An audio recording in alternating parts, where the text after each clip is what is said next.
So everyone, thank you so much for joining us as we dive into our first episode of the Masters of Dread. This will be our first Ravenloft campaign. I am super excited. The players are excited. We are going to be introducing 2 of our 4 players.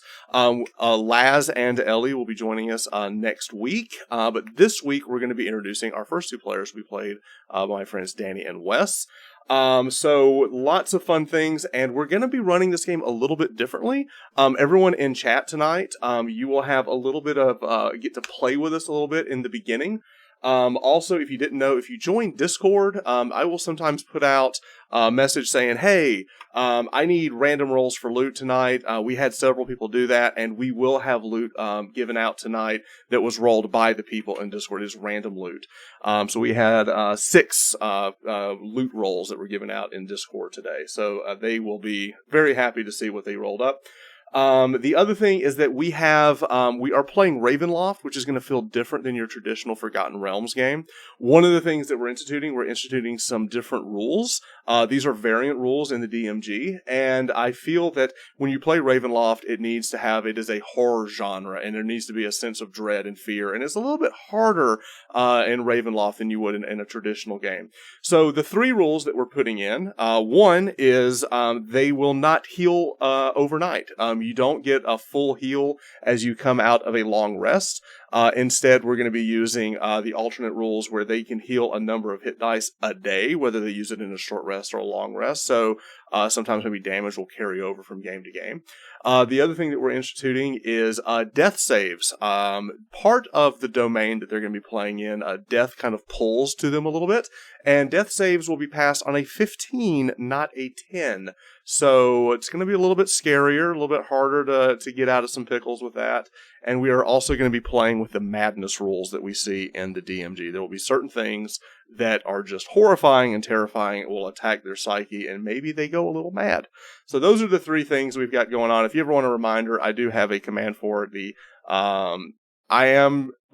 That's you, Wes. Wes is Corpse Dancer. I'm not trying to kill you. The monsters are trying to kill you. I am just here to referee. All right. So, same thing. So a TKP is on the table. Yes, a TPK is on the table. We have not had a TPK since we started live streaming, so they've gone 2 full campaigns without a TPK. So yeah, we can always roll new characters, but that is where we're going. All right. So with that, can't kill what's already dead. That is true. That is true. I think Wes has an idea on that. So what we're going to do, first we're going to introduce our 2 players for the new people, and then we're going to get in and do a little bit of a different intro. So starting off, the first player that we will be introducing today is below me in the black Metallica shirt. I thought it was fitting, yeah. I terrorized my children with it, and now they're having night terrors.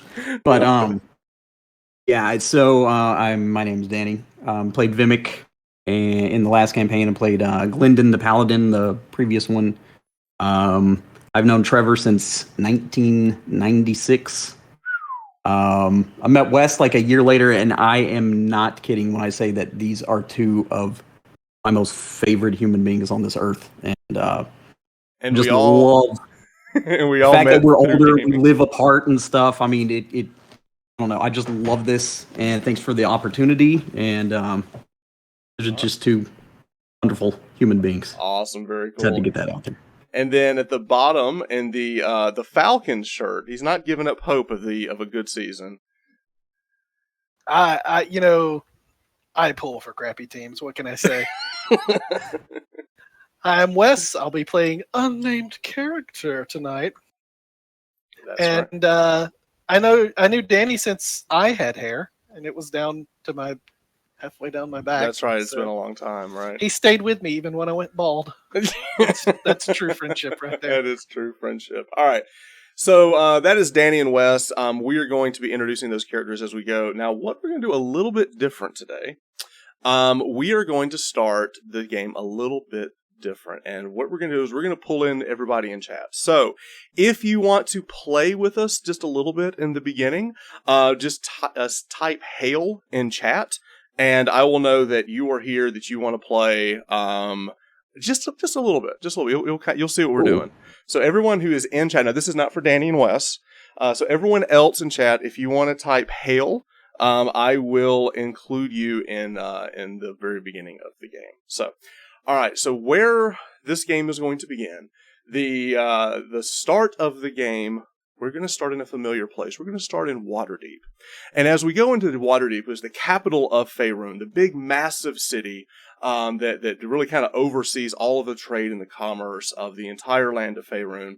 And we're going to start at a tavern that's smaller, but has grown in reputation. It is the Trollskull Manor. Now, the Trollskull Manor it was a dilapidated building. It was recently taken over by some new proprietors, and the rumor on the streets is that the Trollskull Manor is haunted. And the people that took it over saw this as a cool way to kind of advertise that a new tavern was there. So they have opened up a new tavern, and everyone has been kind of curious about this new place. And one of the things that the new proprietors of this establishment did is they went and they hired a very famous bard to come in and to begin a residency at this tavern. This legendary bard is coming in. He's written a new story, a new epic, and he will be sharing that each night. And the people of the city can come in and hear his latest tale. So we're going to begin tonight in the Trollskull Manor and Tavern. And I'm glad you made it easy on yourself to say the name over and over. It is actually in the Waterdeep campaign, so it is a legit thing. All right, so, and if you're Southern, it's also, that's true. All right, so as we go in, let's play some tavern music as we go in. So we're entering tonight into the Trollskull Manor. And as you walk in, everyone in chat, welcome everybody. Come on into the tavern. You have been long waiting and with curiosity to hear this famous bard come in and make his debut. So everyone that is coming in, you walk in, you see tables, you see hostess walking around, you see a large orc dressed pretty finely as he walks in. Let's get him. He is going to be our host tonight. So let me go ahead and pull him up. All right. And let's zoom in on Mr. Lu Zhang. Now, Lu Zhang is the barkeep. He's also kind of the person that kind of introduces it if people come in. And as everyone in chat is coming in and getting together, he says, welcome everybody. Welcome. I see we have some friends here to see our new Marcus Madmore, who we have booked as our residency. So everyone, welcome on in. I see. Oh, Ghost! We've missed you. Now I have a table for you if you'll come on in. And now, would you have the ale, or would you like a mead? I have some halfling mead. So are you an ale person, or are you a mead person? Ale, come on in, Ghost. Please, have a seat. Thank you so much. We have a seat for you up front. I will bring you the finest ale. Now, we also see, roll, come on in, have a seat. Are you an ale person, or are you a mead person? A mead it's halfling, but it's good. It has a good sweet taste to it. Are you ale, or are you more of a mead person? Ale for me as well. Very good, very good. Sleepy, are you coming in to join us, or are you just passing through? Are you going to join us for tonight's festivities? Welcome on in. Just passing through. Okay. Thank you very much. All right. Well, welcome everyone, and come on in. Mead. You have a mead to go. Well, so as everyone is coming in and seeing this bard get ready, this large orc comes in, mings everybody in. Everyone goes and sits around the table. And the bard is in the middle of the tavern. Like, they've kind of got all the tables around, and he's kind of sitting in this middle. And everyone has heard of this Marcus Madmore. He has traveled around. Everyone has heard the tales that he has heard. Like, kind of like you've heard a bard tell a story that was from Marcus, kind of thing. So as you come in, you see everyone's sitting down, and they're bringing out they call it dragon steak, but it's pretty sure it's quail. But it looks like baby dragons that they're bringing out to feed everyone. And everyone's getting ready for the festivities. The Lu Zhang, the large orc host, comes in and goes, welcome everyone, coming in. Hang on, I'm supposed to do an introduction. And he pulls up the scroll and goes, everyone, thank you so much. And now I need to introduce Marcus. And he looks over and goes, no, I'm sorry, the marvelous Marcus. Wait. Oh, I'm sorry. The magnificent Marcus Madmore. Everyone, give a round of applause to the marvelous, magnificent, marvelous Marcus Madmore. And with that, everyone in the hall claps and he kind of gives a cheer as Marcus stands. And let me pull up his image for us.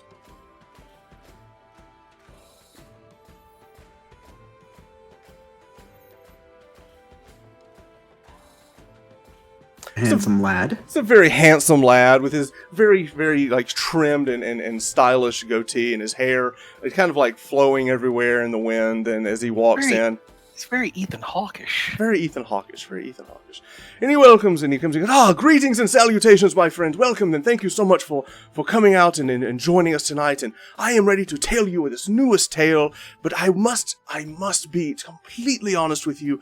I did not write this epic that I will begin for you tonight. No. It was told to me by someone who was a part of this story. But I must also tell you that this person that told me this is no longer of the living. No, a ghost, a specter, a spirit came to me and told me this tale. So, if you are not of the faint of heart tonight, I will begin telling you the tale of the land that I hope that no one here ever has to go and visit. For we are going to be telling a tale tonight of one of the many domains of dread in Ravenloft. And when he says that, there's kind of like a gasp and a murmur around the crowd, and he goes, no, it is quite all right. Quite all right.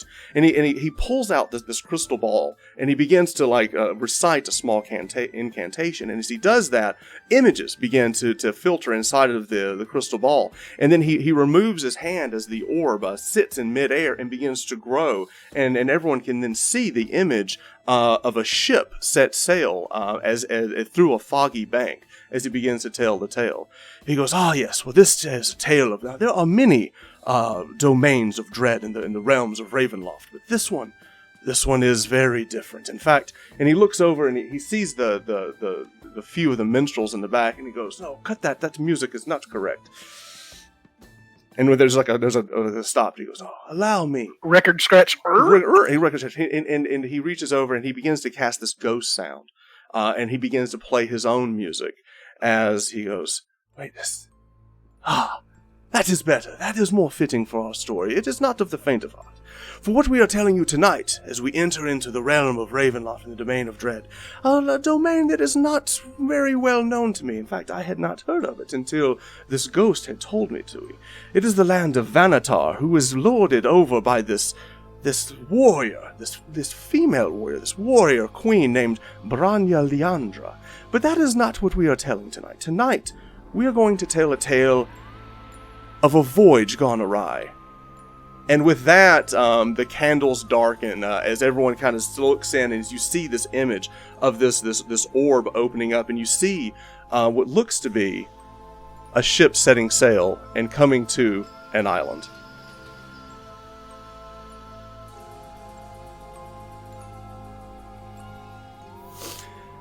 As the voice of Marcus kind of begins to drown out, everyone is soaked in, and at this point, the story has kind of come into fruition. As the giant ship, the set sail, is crashing against the waves of this giant island in the distance, the ship stops and pulls back, and one small rowboat is lowered into the ocean. All of the merchants and seafarers on there nervously, lower one individual down to the boat, and you hear the captain reach down and say, "Oi, remember, by the tide we are leaving, you best be hurry." And with that, you hear a voice just answer back, "Aye." And as he lowers in the boat, he rows out and pulls onto the beach of this strange island. As he goes through, the mist kind of was blocking his way, and it kind of opens up as he's able to row his boat all the way up to the shore. And with that, we see the individual. Now, the individual is there, has long black hair, has long or semi-long elvish ears. And with that, we will refresh. Roll20 is blessing us with a refresh. There we go. A 3-hour tour ad, right? All right. And with that, we introduce Danny. Describe your character. Yeah, like you said, he has long black hair. He has like these pointy ears. And wears this black studded leather, and carries a couple short swords. There's a bow on his back. Not it, and the small nitty gritty.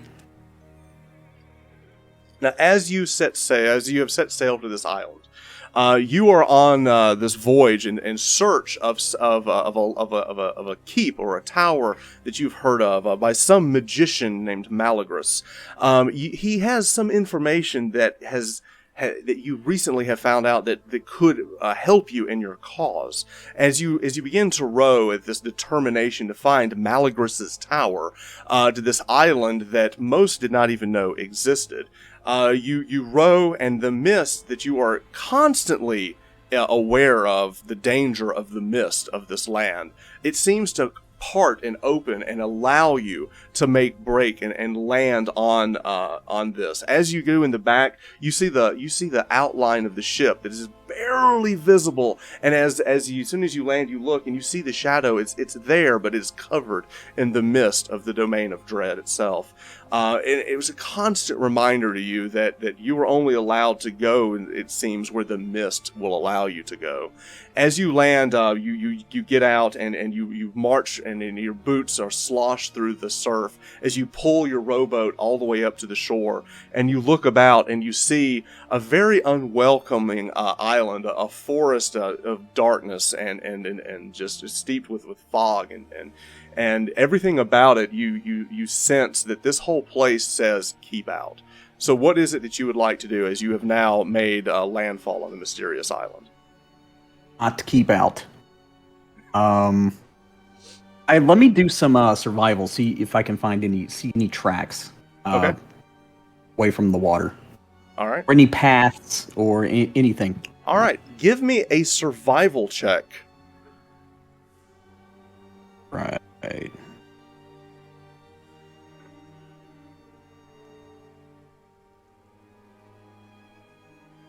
Funny. Oh, the first roll is a 20, so that's going to be. Is that a? Let me see. It's a 15 plus 5, it's a 15 I believe. plus 5. Okay. As you walk across the beach, you pull the boat up. You don't see any tracks on the beach itself. As you begin to walk over, you do see a path breaking through, and what you see is that the ocean has kind of given in, and the tide seems to overtake the beach at times, and it creates a marsh. So as you're going through this island, you just see this marshy bog. But as you go through, you do seem to see what looks to be some type of path that you could possibly carve your way through the bog. Okay. Right. I'll stealthily as possible go through the marsh with my bow. Okay. Just not drawn or anything, but just kind of at the ready. All right. As you begin to walk through the bog itself, you walk around and you're trying very hard not to stay in the deep water. You're looking for patches of land that you can walk through, and some of those you're having to kind of leap. You're maybe having to go from like tree branch to tree branch as you're kind of swinging, trying not to fall into the water. Your nose is assaulted by the smell of this bog stench as you're going through, and you suddenly stop and you look down and you see an odd track in the muddy marsh. Give me an investigation check. Right.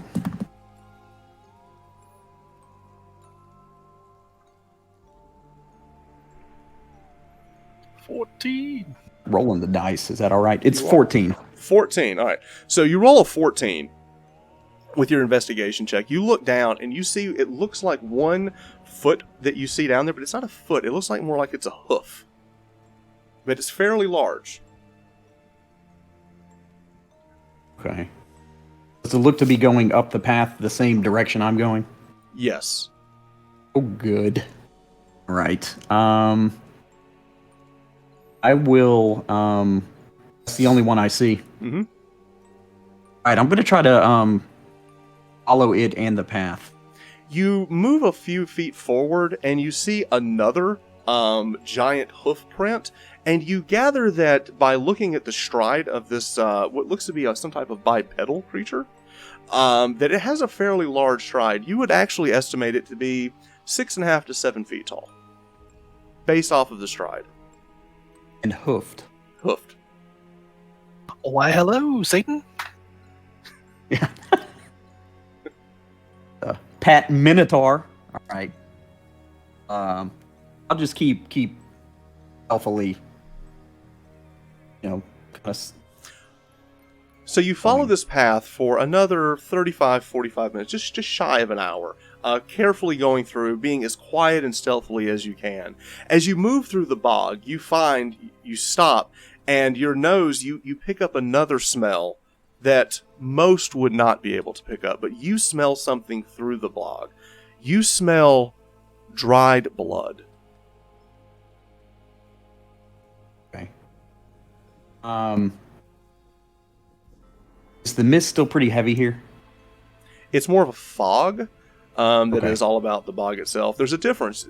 Residents of this land know that there's fog, and then there's the actual mist. And the mist, you can see it behind you, you can see it above you in the distance, but around you, you see is fog. Is there, what's the visibility like? It's you can see probably 30 yards in front of you. Okay.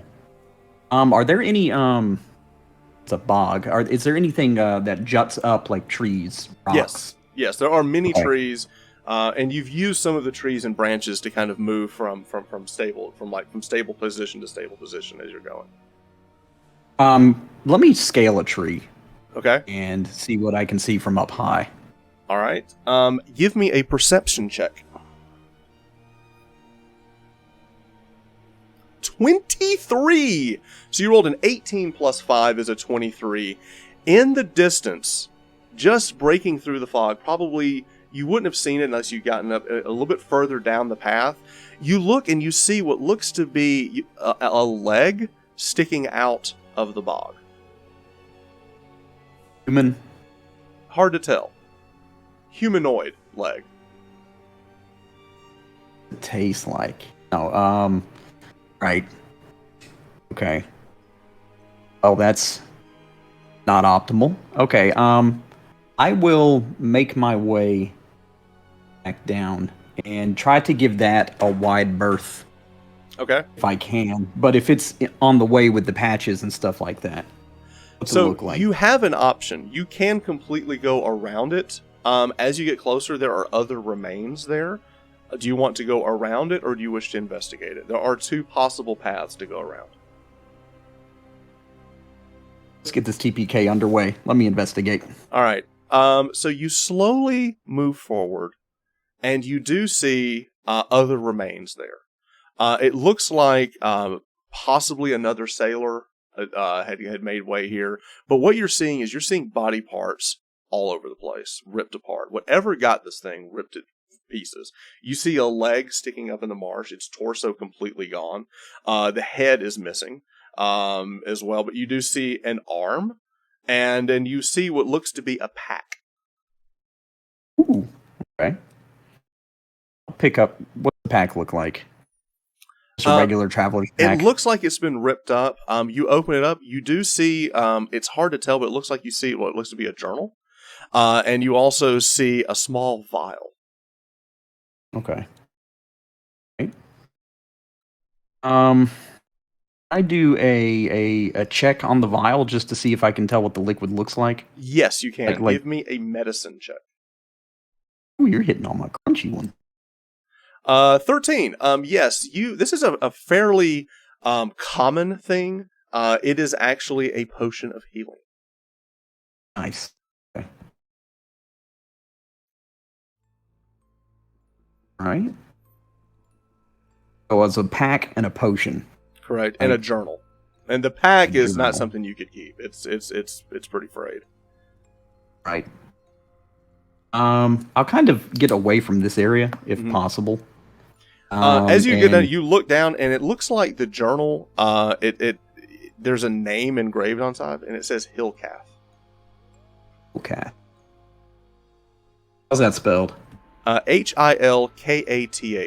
So you have found the remains of Hillcath and his potion of healing.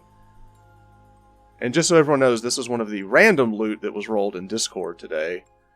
Hillcath rolled a potion of healing that the adventurers have found. Which is great for this campaign. Correct. Good rolling. Okay. I'll pocket that, and I'm just gonna randomly flip to a page in the journal. It's so muddy and murky, you can only pick up, but you do see a date on it, and it seems that they were marooned here from a storm, and it looks like maybe this happened 6 months ago. All right. I need to be on the cautious as I'm going. Okay. I'm just going to try my best to not disturb the waters. Okay. Which is perfectly possible in a marsh. And keep headed towards whatever, path I can find. As you Do get, I see anything in the distance, anything like you're still pushing through the bog itself, but as you begin to walk, give me another perception check.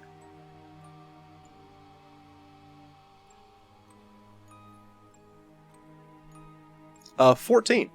All right, so you rolled a 9 plus 5 is 14. As you're walking, you see what looks to be the remains of another one of these sailors. You reach down. There's not much left of this body. It is a full intact body, but it looks like it's been gnawed upon. Give me a medicine check to see if you can see what killed it.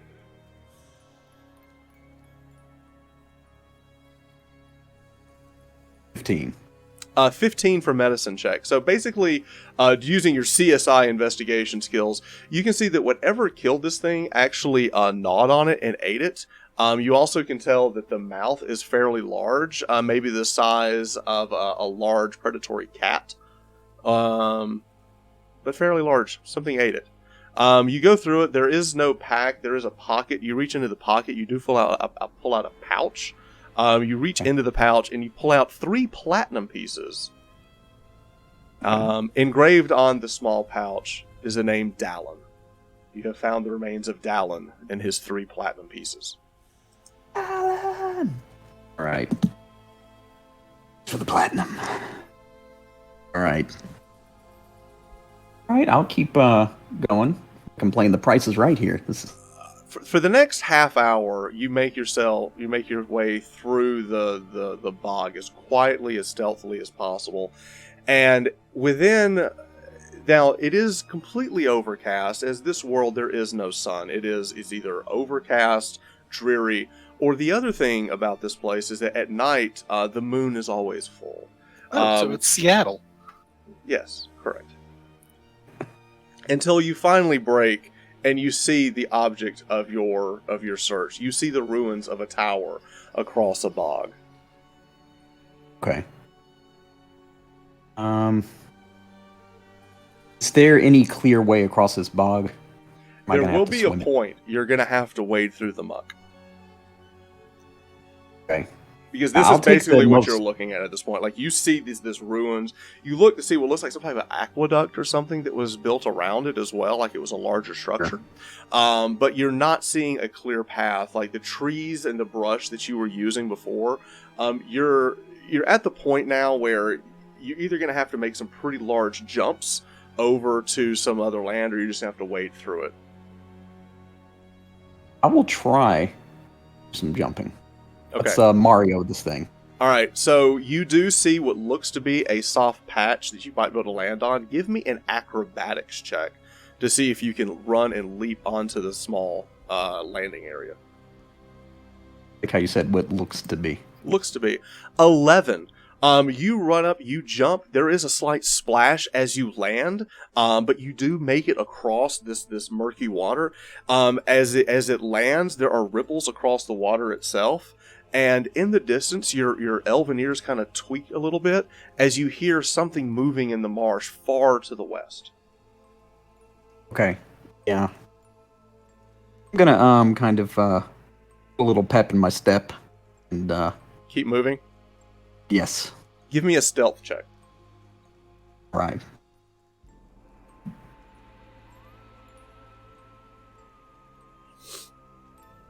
Okay. Ooh.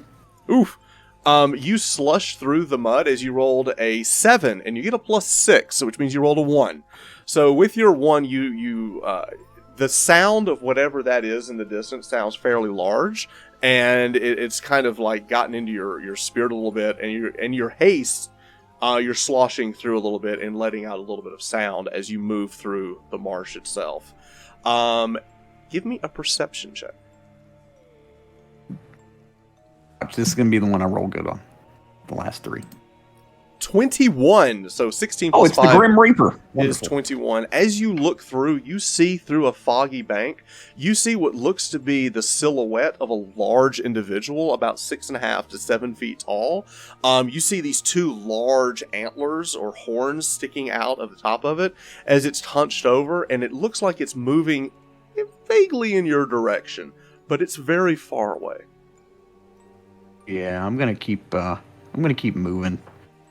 All right, yeah, at this point, are you going to be stealthy or quick about it?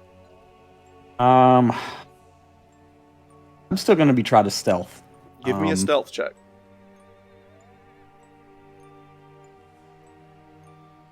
Who knows what's ahead of me? A mighty 9. So you rolled a 3 plus 6 is a mighty 9. Mighty 9's the other channel. Sorry, copyright infringement. Okay. As you're moving about, you stop, and as you're slushing through the mud itself, you notice that whatever is behind you, you look, and it seems to be breaking through the fog, and in the very far distance, you can start to make out a shape of whatever this is. It knows you're there, and it's looking for you. Let me tell you what this thing looks like.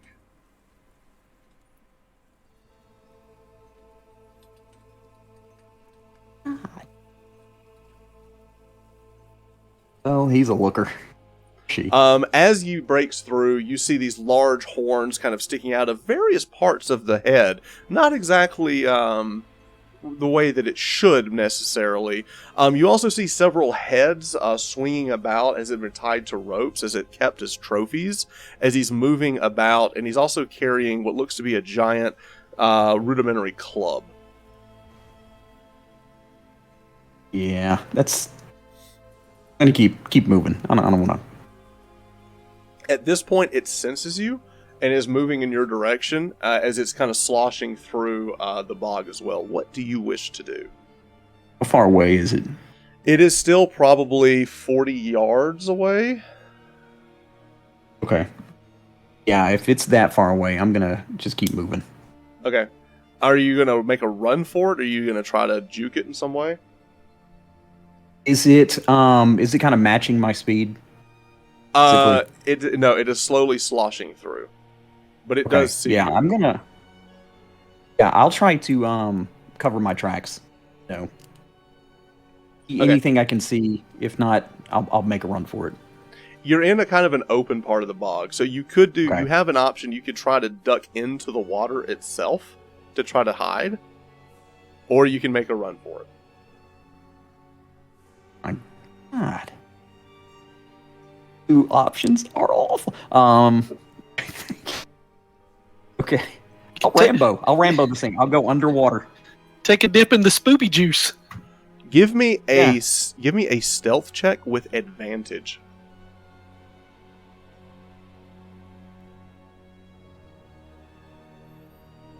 What do we got? You get a +6. Second one's a 14. All right, so you rolled. The first roll is a 7, which gives you a 14, and your second roll.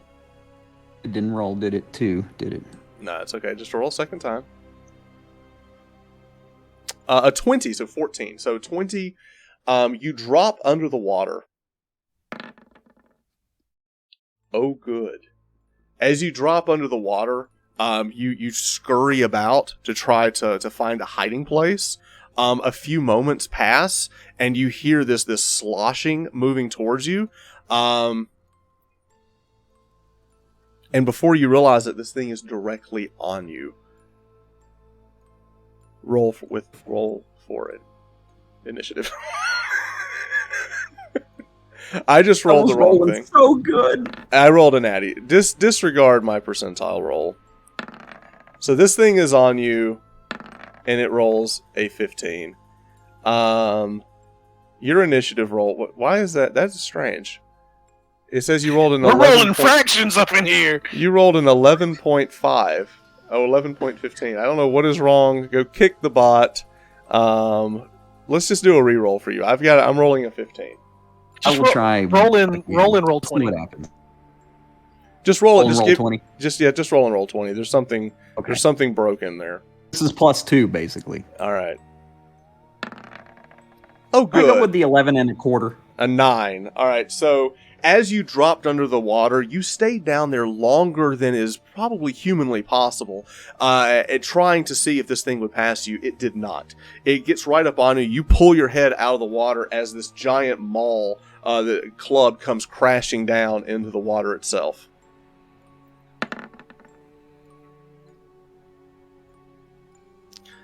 Does a 12 hit? Okay, you spring back as this giant club goes down and crashes into the water. It is now your turn. You are now face to face with this giant monstrosity. It reeks of like wet, dried out fur, and you also smell dried blood as you look over it, and it's just caked blood all over it. And let me bring the image up again. Is it wet, dried blood, or dried, wet blood? Well, his fur is wet, and that is part of the smell. And then it's also caked with dried blood. All right. It's right face to face with me. Okay. It is right face to face with you. Oh, this is awful. Okay. I will use my bow. So you're face to face. Yeah. I'm just gonna... I move without him. If you move away from him, he will get an attack of opportunity. All right. Let's see here. Okay, so I am going to. I'll pull out my short swords then. All right, so you pull out your short swords, and I'll give you as a free action. You came down, you immediately pop out your two weapons. Now, what do you wish to do? I'm going to try to hit him with them. All right, so attacking with your short sword. Give me a roll. All right, let me see. Here it's up. I guess we're in combat, so we need combat music. I roll. You rolled a 10. A 6. All right, let's make this a little bit smaller, but I do want to... Oh, +4. I'm doing it in roll 20. Should I do it in the other? I do it in roll 20. We'll just do that. Sorry, so you rolled a 6 + 4. You swing your first blade. It bounces against its fur. You're still kind of off foot, trying to get your footing with the attack. So as you swing it with the first blade, it misses. Do you want to use your bonus action attack with your offhand weapon? Yeah. Okay.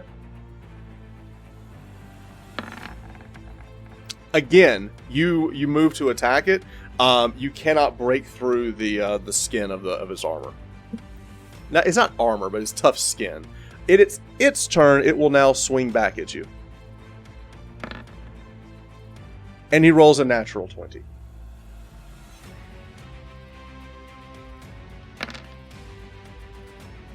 That is going to be a mighty 9 points of damage.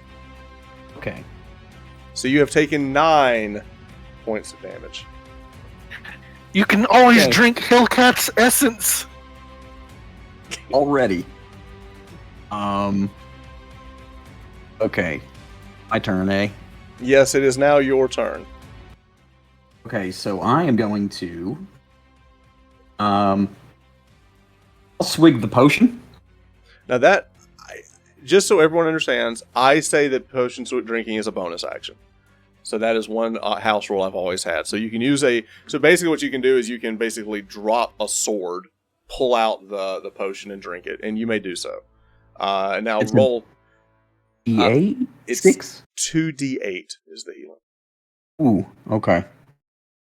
Yeah. Okay. You heal for 10. All right. This thing is horrifying. All right, so you've dropped a sword, you drink the potion, you've still got your main action. What do you want to do? I'm going to run. Okay, so you're going to make a run for it. Okay, it is going to make an attack of opportunity as you make a run for it.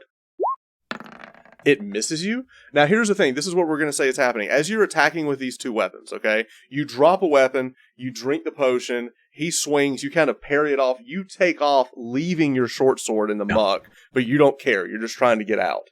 Okay. Right. So, see, I did bonus action and move, right? Correct.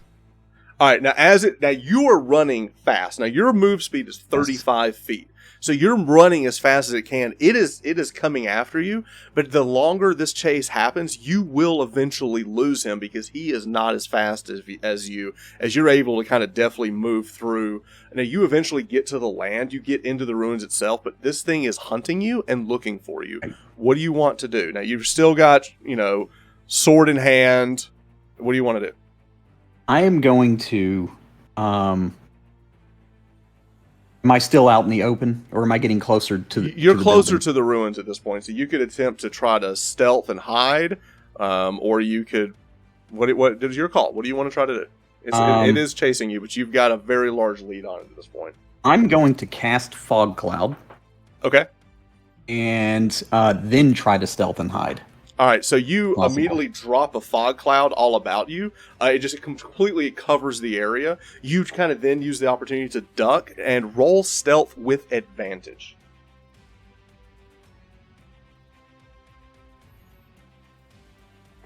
This is +6.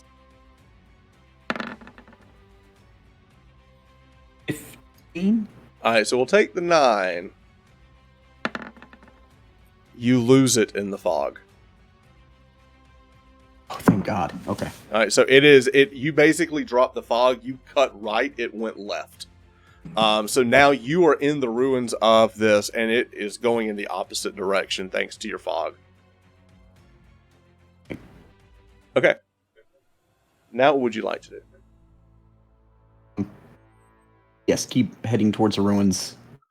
Okay, so you're working your way through the ruins, and you find basically the main tower. As you go through, you see a break in the outer wall, and you see basically like a path that's heading into the ruins itself. I'm going to. Can I look for signs of life? Like, what would that be? Like a survival check? Give me a survival check. Yeah. Yeah. Does it look like this place is inhabited at all? I'm most likely not, but. This is a +5. All right, so you go through. It doesn't have any signs of like anyone using this as like a domicile or anything, but you do see several tracks moving in and around the courtyard as you were getting closer to the main ruins itself. You see other hooven feet like that. You also see other feet that looks like maybe something was like dragging its foot behind it. But there's a lot of different types of footprints here that don't really make a lot of sense. Okay.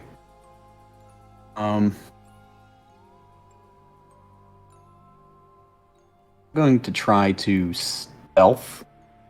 Is there? Am I up to the wall now? Yes. Okay. At this point, you're kind of making your way into the ruin itself. There's basically, you see what looks to be like a break in the wall. Like there used to be a wall here, but you can kind of walk through it at this point. So give me a stealth check as you make your way into the ruins itself.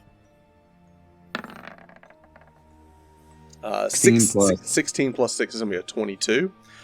You stealthily move through, and as you kind of cut your way through, what you see now is you see several large, looks like enclosures that are these glass enclosures that are filled with this like green liquid, and you look through there, and it looks like the tops of all of these things has been like basically broken out, and you see like the water is still, but these things are empty. So you're seeing these giant. It's almost like glass, like test tubes or something, but they're massive. They are very, very large. And you see like several of these that are just open. Nothing in them. Just still some type of green liquid. Is this like an inner courtyard, or is this just... You're actually kind of inside the ruins itself. Some type of workshop, it looks like. All right, I'm going to look for human footprints because I'm here for a wizard. Give me a quick perception check.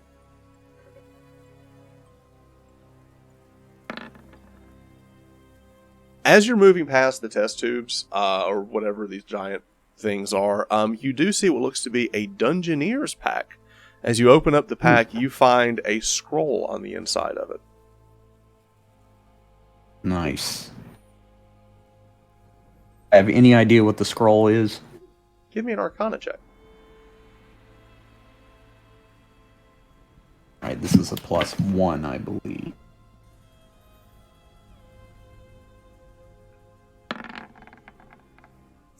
+16 is 17. You do recognize it as a scroll of Identify. Okay.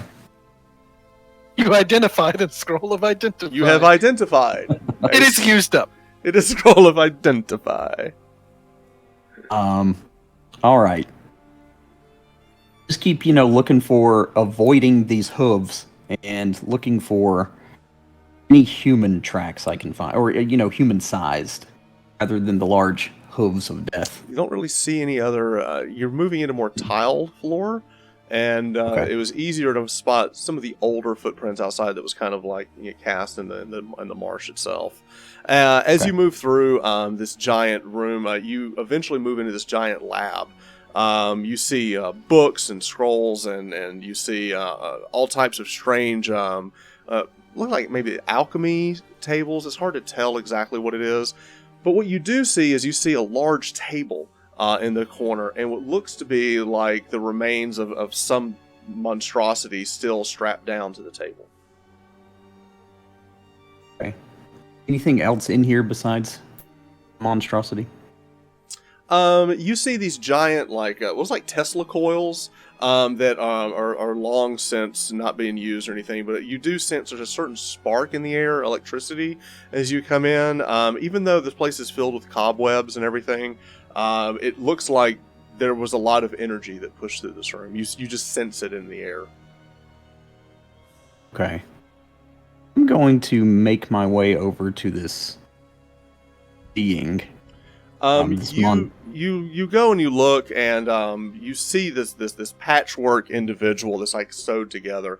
You see a giant a table next to it with a tome sitting next to it, and it looks to be like some type of silver box and a few other papers and things. But the two things that really stick out to you is that there's this tome that seems to have some type of radiating energy emanating from it, and also this looks like a silver box sitting next to it. Okay. Look at the tome first. Looking for any signs of Malagris at all. I will pull up the tome. Here is your tome. It does look to be enchanted.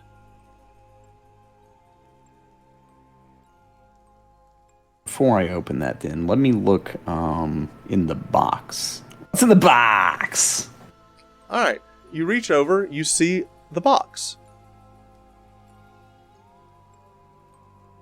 Ooh, that looks like it has crap written all over it. Okay, I'm going to kind of just prod it with my sword.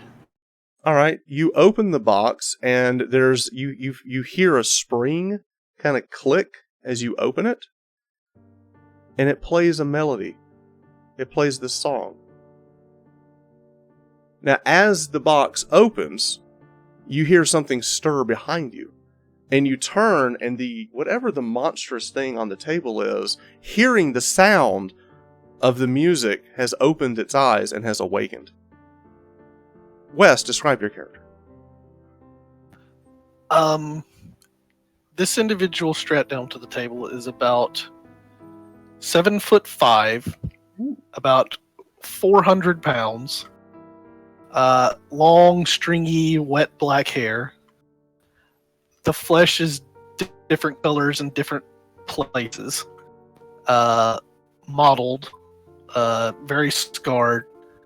But other than that, is currently well dressed from the torso down, very fine, although worn, dress pants. And I guess I'm currently strapped down. You are. You look about, you see this individual, this long, black-haired, pointy-eared individual, holding this box that you you have this longing to have that box, and the music emanating from it gives you a sense of peace and familiarity. I'm going to go. Excuse me. Hello there. I couldn't help but notice that familiar song. And Know the name of it? You turn and you look, and you see this large being speaking not at all as you would expect, but seems to be somewhat educated in his speaking. Hello, friend. Would I know this song at all? It is not familiar to you, no. I don't know this. Why are you strapped down?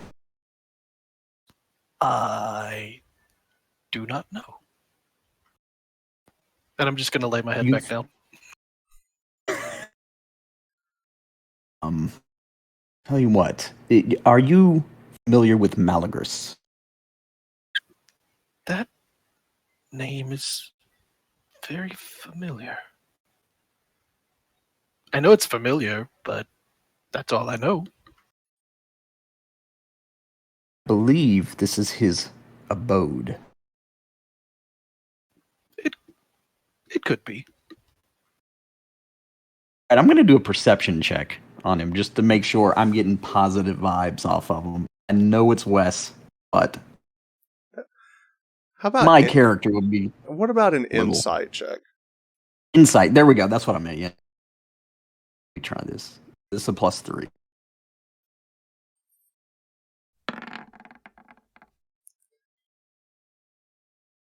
Good vibes. 17. He seems truthful in what he's telling you.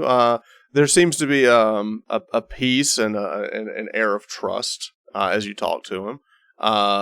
You don't understand. He looks definitely created. You see the stitch work and the things about him, but he seems intelligent. Friend, I will give you this box. I'm going to try to release you from your bonds. And okay. Perhaps we can figure out what is going on in this tower and see if Malagris is here. Now, I missed it. Did you introduce yourselves to each other at this point? Not yet. I will say my name is Darundal. What may I call you? Hello, Darundal. I have no idea. You look about, and there is the letters etched Xiv next to the table itself.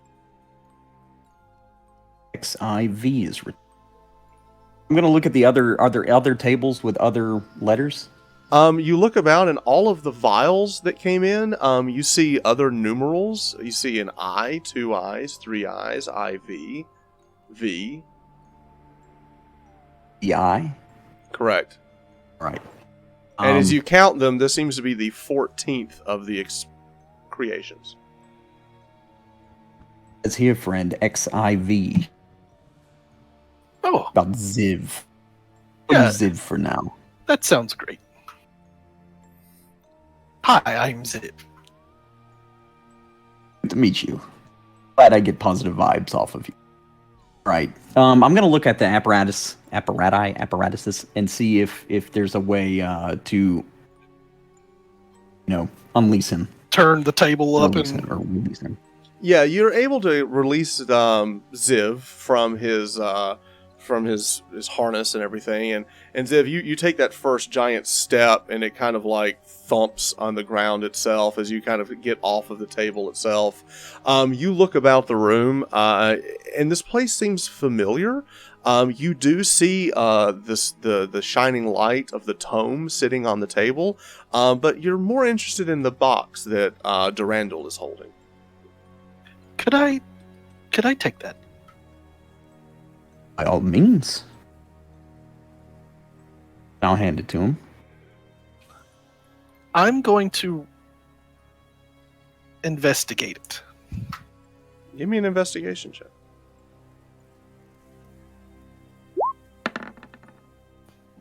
It's a silver box.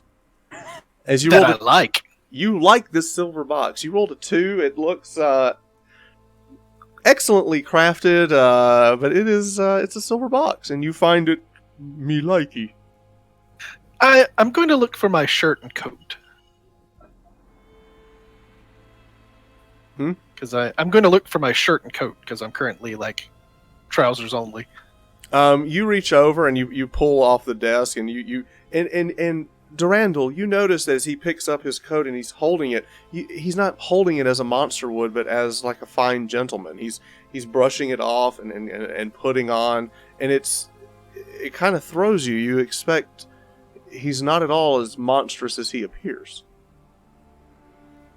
And have you been wounded? You have quite the amount of cuts. Lines.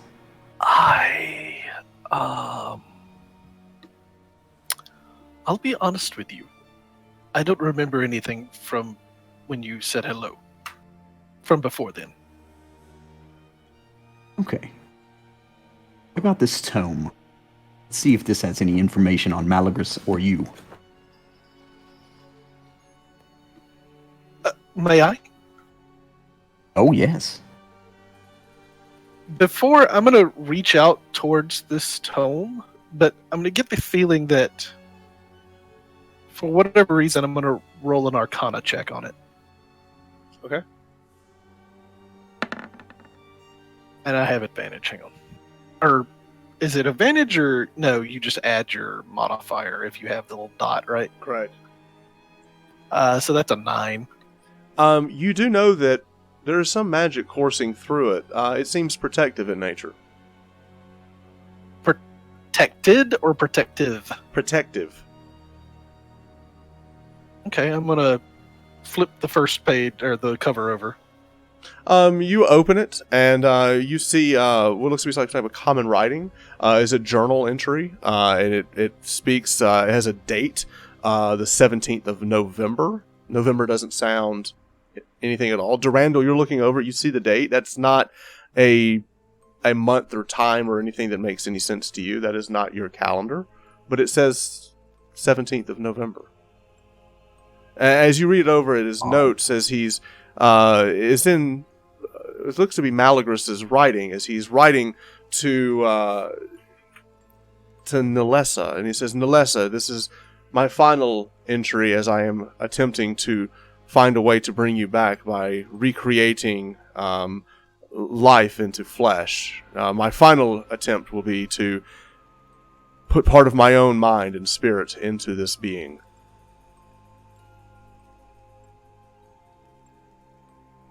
I'll look around and, well, I guess I can put it together. This was the final one, correct?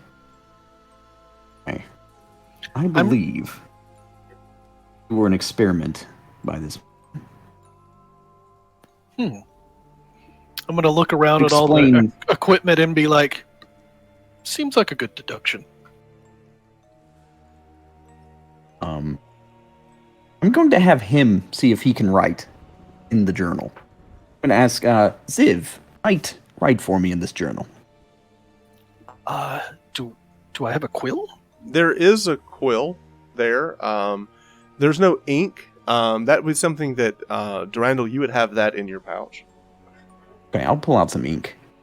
Just see what he does, and I'll flip to an open page. And you flip to a page. The next page is in some type of script that you don't immediately understand or recognize. It is written in some type of code. It has writing and letters that you don't know, but on the back of the page that you had just flipped on, there is some open space. There are some equations and things down at the bottom of it, but you see an open space in the top, and you reach over. What are you going to write? What would you like me to write, Darundal? Right, my name is Malagris. But my name is Xiv. Right, my name is Xiv, then. Okay. Yes. So as I'm going to roll up my sleeve a little bit so the ink doesn't get on my cuffs. And then also write Nilessa. It's the name of this woman. I like that. And I'm going to write that in the book. You write that, and Darundal, you notice that his writing is identical to the previous page. Friend, I believe that Malagris's last experiment was successful, and I believe you have the essence of Malagris in you. You also seem to be a patchwork of others, judging by the scars, lines. Any mirrors anywhere? Joker. Yeah. You don't see any mirrors, but you could see the reflection in the tubes around you. I'll hand you. I believe this is your journal. I believe your thoughts. I suppose it's possible. I don't remember writing this. I like this name, Nylissa. I don't know why. Name. All right. And I'm going to open we the take a music walk? box again. All right, so you open the music box, you hear that music as it's playing, and as you listen to that music again, Darundal, you look over at the page and you can't read the next page. But what you do see at the bottom is you see, and part of the equation looks to be a list of parts and names. And as you're looking over that, you look about, and just on the other side of the room, you see like this holding area, and you see what looks to be the remains of like discarded body parts that might have been used in the experiments. Okay. You look down, and the names that are written in the journal are Groverside, Ghost, and Larimer.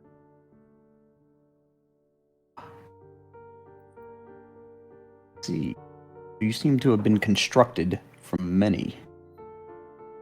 What means I don't know. Perhaps we should walk around. Maybe it'll jog your memory. I want to look back at the book and look at the equations and see if I can make any sense out of it. What would that be? A roll for what? Arcana. I'm going to do an Arcana check, and I don't know when I have to choose to use the ability.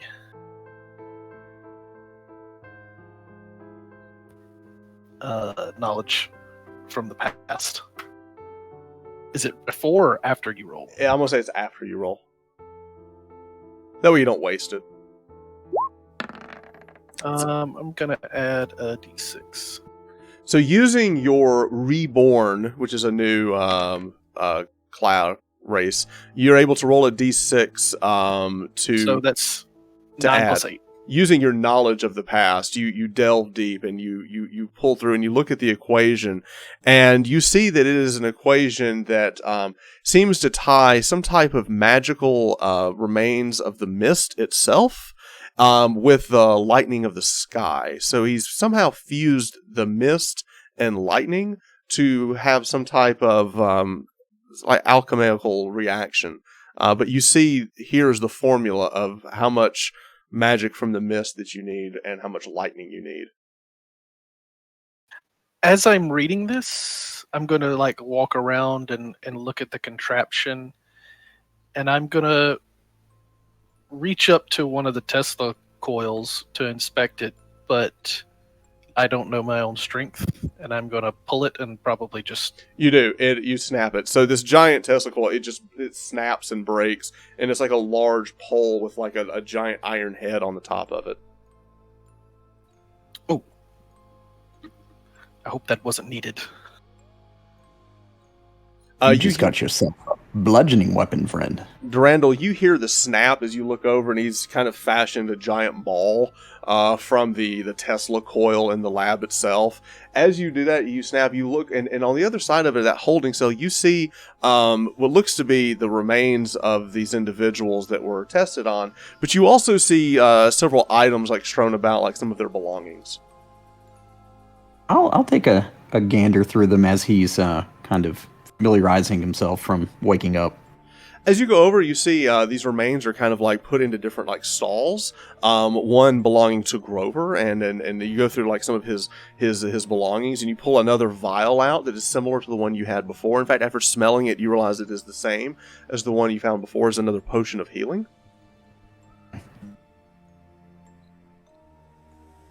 Tuck that. From the remains of Ghost, you find a broken bow. You also find a quiver that has 5 arrows in it, but they are lightly enchanted arrows. They are +1 arrows. I'll add those to the quiver. And in the final stall with the remains of Lormir, you find satchel and things, and sitting on the table, you see you have to push the dust aside. You see a scroll that's rolled up. It's actually a 3-page scroll.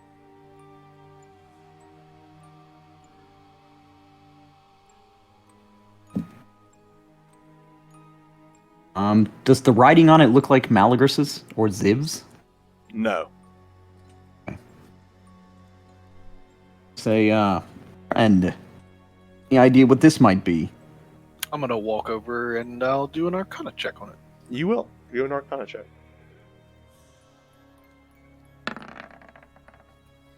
12? You know it is a spell, but it is... You don't quite understand what it is. It is a powerful spell. You have found a very powerful piece of paper, my friend. I'll tell you what, why don't you hold on to this one? Seem to be more knowledgeable. If you insist. Do I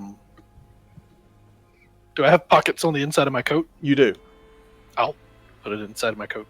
All right, you put it inside of your coat. As you're doing that, you stop and you hear the movement of wind. It's like a gentle breeze. Now, Darundal, you don't hear this. But Xiv, you do. As you kind of put, and you look over your shoulder, and for a brief moment, you see what looks to be some type of apparition moving about the room itself. And you notice the female is a familiar sight. It looks to be someone you're very familiar with as she's kind of moving about the laboratory.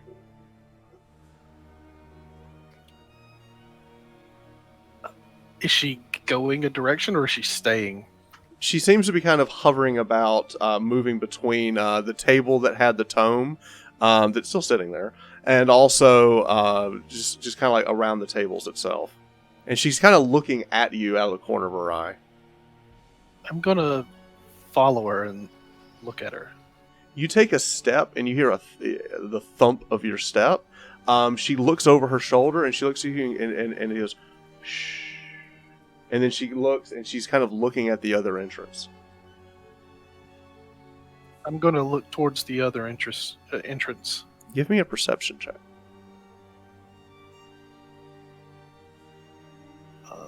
Okay.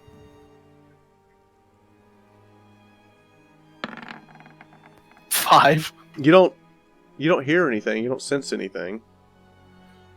Darundal, you look up and you see him like just kind of standing there, bewildered, looking across. You don't see what he sees, but he's just kind of standing there. Oh, you're all right, friend. Is there anything over there? And I'm pointing the direction of the where she was looking. I'll look over there. Give me a perception check. This is plus something stupid. A natural 20. There is a brief moment when, as soon as he says that, you sniff and you smell a very large amount of blood. Like living, coursing blood. Coming from what feels like 2 sources of vibrant, living blood. Seems to be a couple of things over there. Do you have friends? Oh.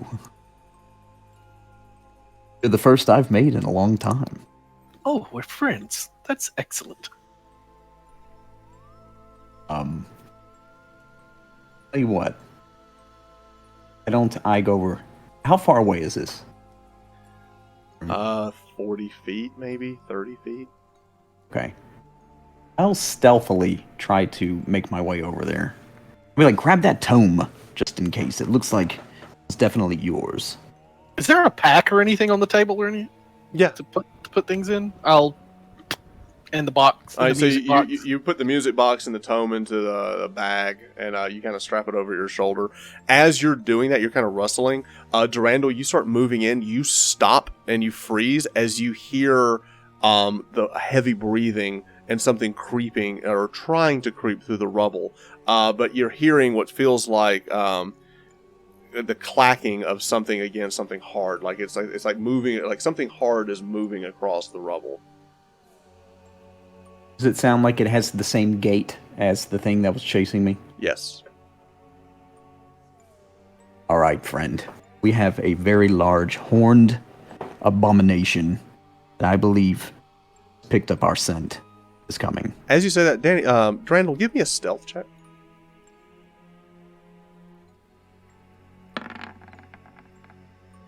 Eight. Hard fail. All right. So you are here. You are here. And it's time for everyone's favorite. Rolling for initiative. Oh, good. I got a 13. All right, hang on a second. Let's add some turns.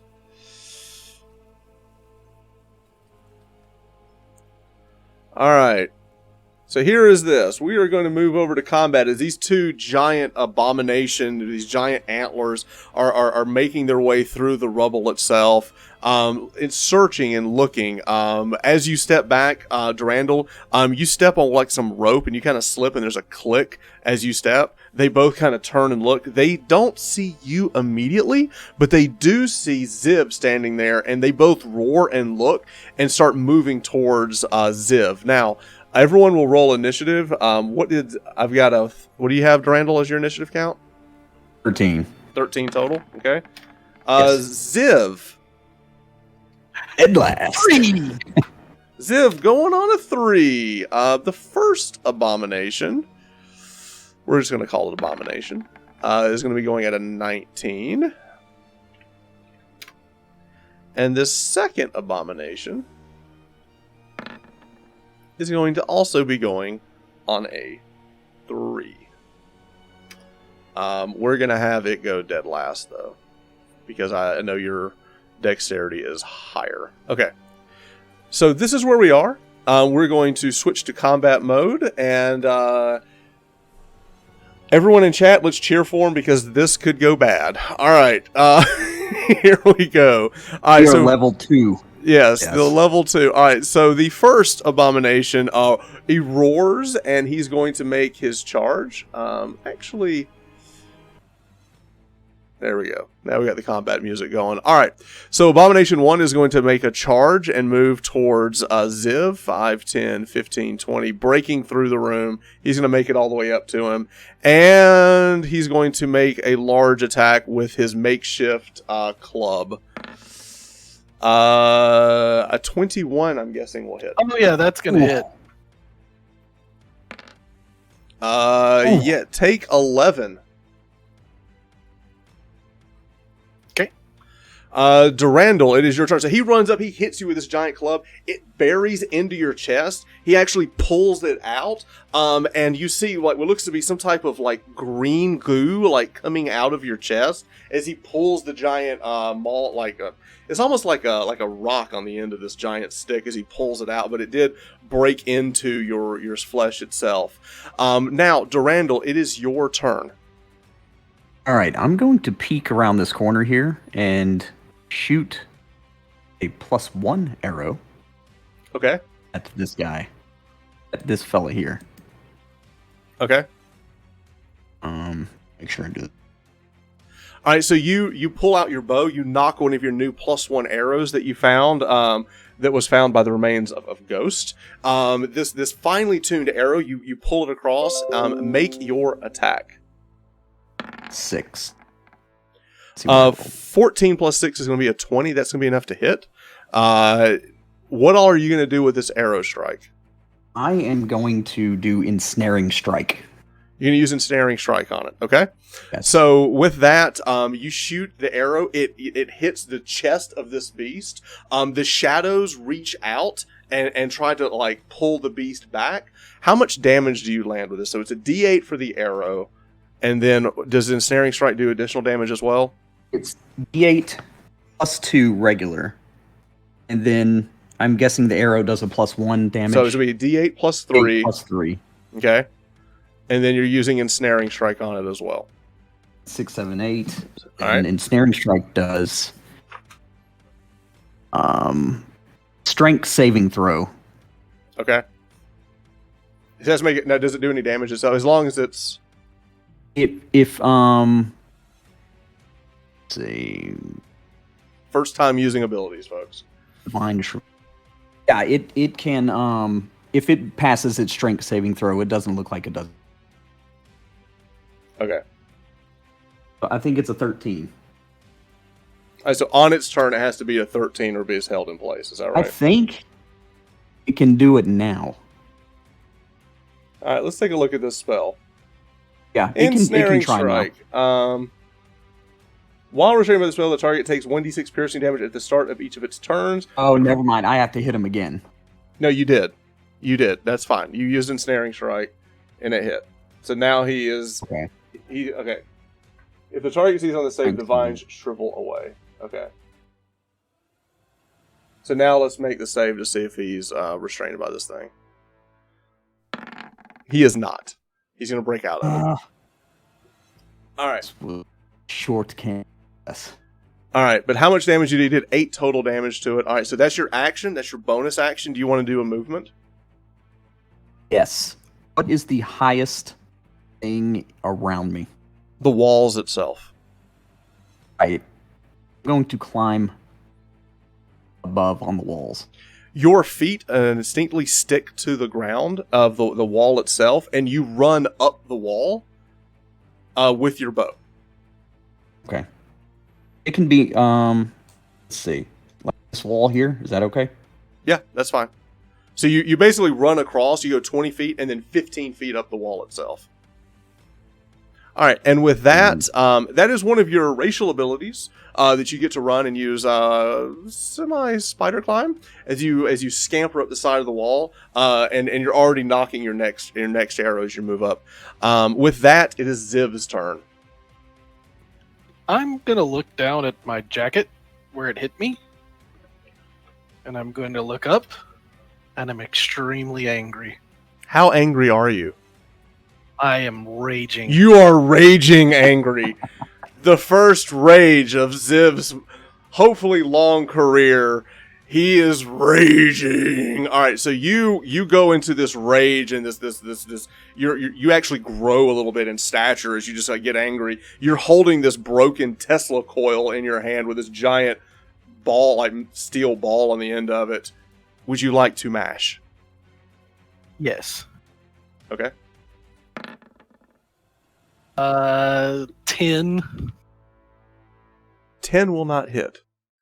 10 will not hit. Smash the floor! You smash the floor. It kind of moves back. You break the tile around you as it looks down. You pull this thing back as you're just like, as so angry. Your eyes are kind of like glowing red as this. You're so angry, but you do miss.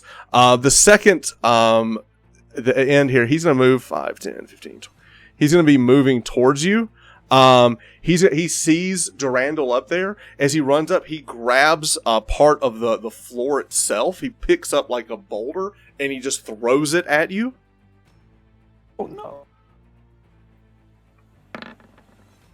Oh Jesus. That is a natural 20.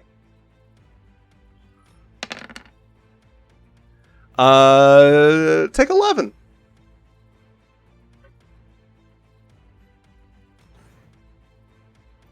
Ooh. Yeah, I'm gonna need like one of those beer hats with just like potions. As the giant rock hits you, make an acrobatics check to try to stay on the wall.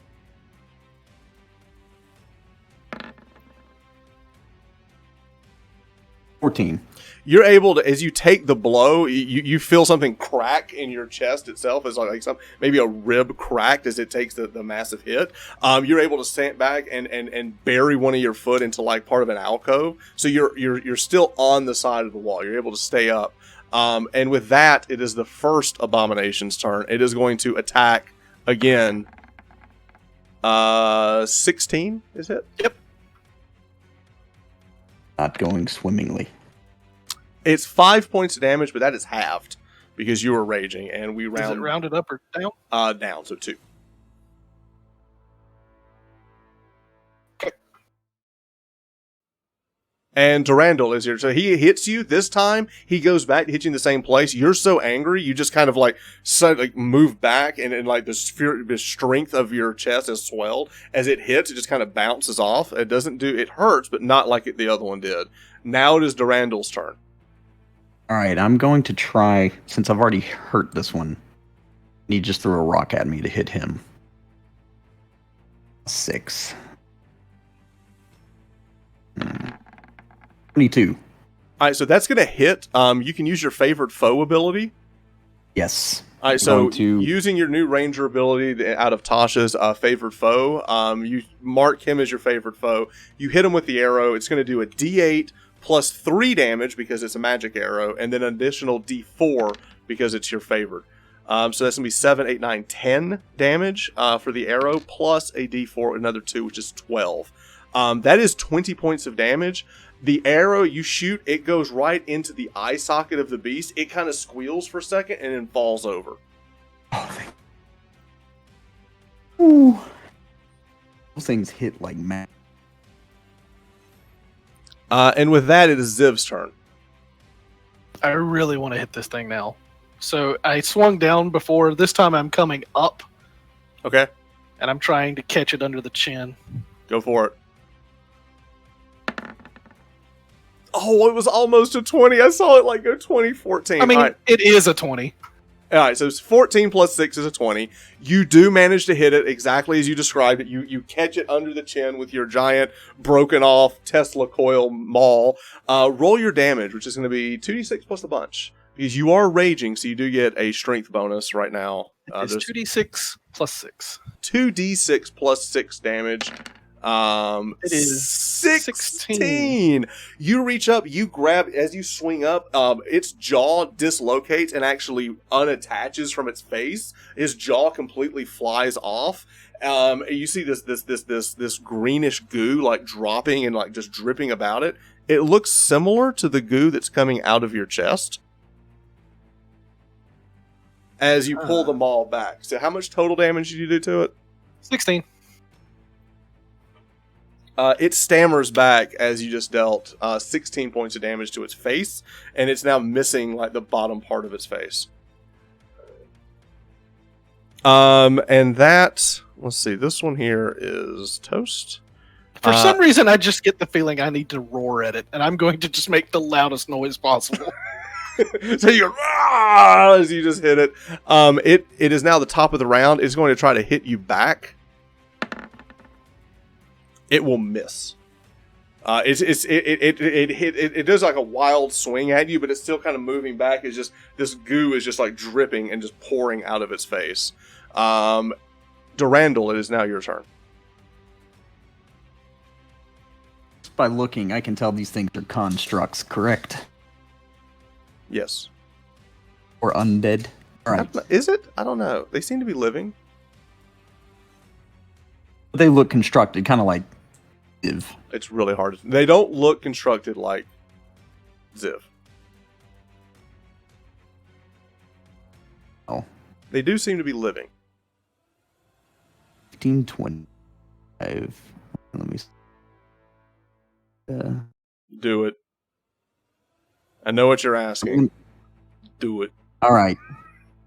Yeah. So I'm going to go 5, 10, 15, 20, 25, 30. Leap behind him and then come up behind him and sink my teeth into his neck. roll with advantage as you are flanking it. So you basically run and stealth across the floor. And Xiv, you see this as you just see Darundal just kind of like appear behind him as he reaches up. These long fangs grow out of out of his mouth as he reaches over and tries to lunge and bite this beast. So make your attack with advantage. +3. The 13 is going to hit because it's going to be a 16. Mm-hmm. That'll hit. So roll your D4 plus your Constitution to bite into this thing. Mm-hmm. All right, so 3. All right, so you do 3 points of damage. And how much had Xiv already done to it? 16. 16. All right, you bite into it. You drain blood out of it. As you do that, all of these like Xiv, you see that as he's doing that, and he's like biting it and like drawing into him. You see all of these like spectral bats start just exploding out of Darundal and start circling the room. Darundal, you also heal for 3 points of damage as you draw the life essence out of this thing. It's still sitting there. Durandal's like latched onto the back of it, like biting into it. Xiv, it is your turn. You now have advantage on your attack. He's latched onto it? Onto the back of it, yeah.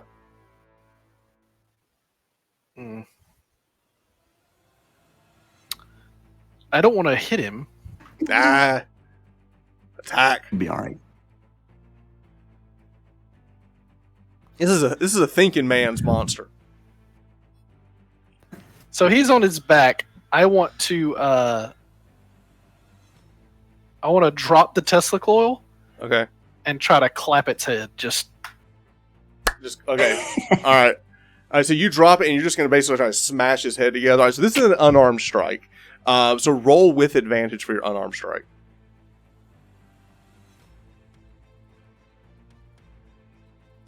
Roll thing. Hang on. Oh, that's. So first is a 21. Just to see if I roll a crit. 22. All right, so 26. So an unarmed strike for you is just it's 1 point plus your bonus, which is +6, so it's 7. So you basically go and you smash like this. You're able to like catch him as he's kind of rearing back from Darundal being on his back. You take your 2 massive hands, you crush its skull together. It just explodes under the weight of your palms, and the entire beast just kind of like falls to the ground. Darundal riding it down to the ground, still getting the last bit of blood out of this thing. It's sweet nectar. And with that, you have killed this, whatever this is. So now I'm kind of like come to my senses. For some reason, I want to go back to the workbench and look for. For some reason, I have a feeling like I should look for glasses. You do look around and you do find some glasses at the table. I'm going to look at them and I'm going to put them on. Okay. Then I'm going to look for a beaker. Okay. And I'm going to go collect the goo that's coming out of one of them. Okay. All right. So you, that's a fair point. You go to put the glasses on; they don't really fit all the way. You're having they're tiny. You're having to kind of like bend the frames to kind of get onto your face. They don't fit you at all. You reach over and you do find a beaker. You do start pouring some of the goo into the beaker itself. As he's doing that, Xiv, you look down at these two things and you see that you see markings tattooed on the backs of them. One is an I and the other is I. And you quickly deduce that these are 2 other experiments. Only 11 more. Wonderful.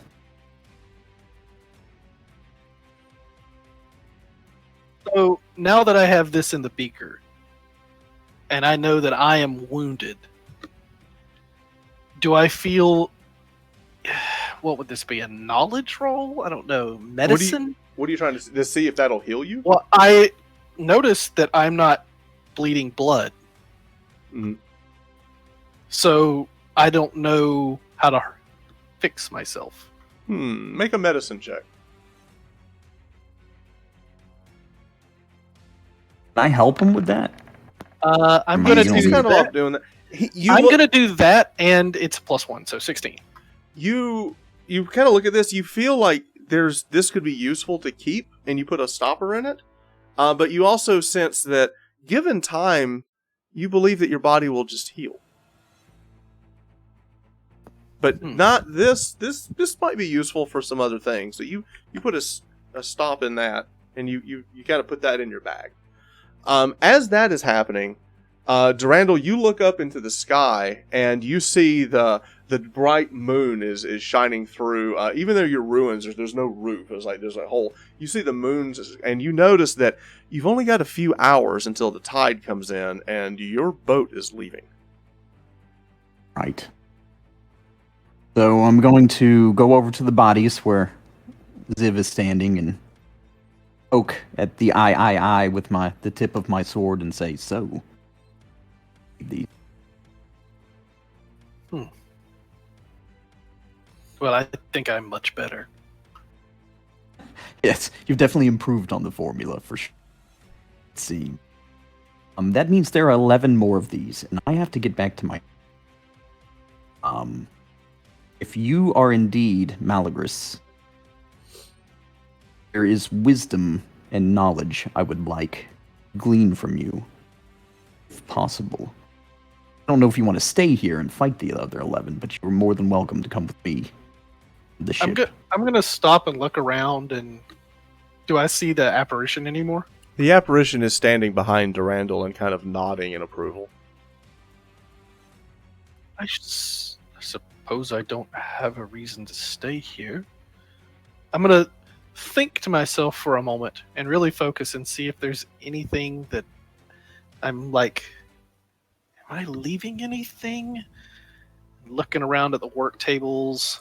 You look down and you pick up the Tesla coil that you broke off, and that seems to be what you want to take. Sure. Let's go. So Xiv is kind of smiling at the apparition behind me, but I don't know what's there, so I just have a stupid grin on my face, thinking he really likes me. Yes, friend. Yes. Right. Giving me them bedroom eyes. I like it. With that, the two of you make your way past the bog. In the distance, you hear roaring and cracking as other beasts are wandering the isle itself. But you're able to leave the tower. As you look back, Malagris, his legacy, not totally forgotten, as it seems to be his last and maybe best creation, is still walking about. But everything about this place is foreign. In fact, as you look back, Darundal, you look back, and even the architecture of the place, even though it was in ruin, it just seems out of place. Like nothing else you've seen in this land is built the way this tower was constructed. Everything about it just seemed foreign and not of this world. It truly a mystery of the mist itself. As you're traveling out, Xiv, you look back as you see the ruins of the place, and what you see is, for a brief moment, as the fog lifts ever so slightly, you see what it was in its original day. You see it in its full splendor, as it was taller and fully constructed, and then in a brief moment it's there and then it's gone. But in a moment you have a fleeting memory of what it used to look like. With that, the two of you pick up your few belongings you have with you, and you make your way back to the rowboat. As you get back to the rowboat, you do see the fog. The ship is there, waiting for you as promised, as the tide is getting ready to come in. You both of you get into the boat itself, and each grabbing an oar, and then quickly realizing that Xiv needs to be rowing equal strokes. Xiv, you row out to the boat itself. The unwary sailors look down and see that you have brought a friend, Darundal, and are very uneasy that you have brought back whatever that is. Patience, friends. He's fine. Gentle giant. We'll see. And with that, he could probably row us all the way back by himself. And with that, as you get on board the ship and set sail back to the mainland, that is where we are going to stop tonight. This is our prologue episode to introduce our two characters. We have Darundal, the Damfear Ranger, which is the new vampire-ish race that we have, and we also have our Reborn Barbarian, both level 2. We'll see what their subclasses. There were some hints tonight of what subclasses they're going to take moving forward. And with that, we return to the Troll Skull Manor as the Marcus Madmore has finished his first chapter of his tale. Everyone in chat, our guest at the manor, he says, "Oh, thank you so much, and tune in next week as we'll come back and I will tell you the next part of the story when they return to Landfall and we hear more of the story and the mystery of the mist." And with that, we will end our prologue episode 1. For some reason, he keeps saying subscribe. Nobody knows what that means. Be sure to follow and subscribe and join Discord and all that fun stuff.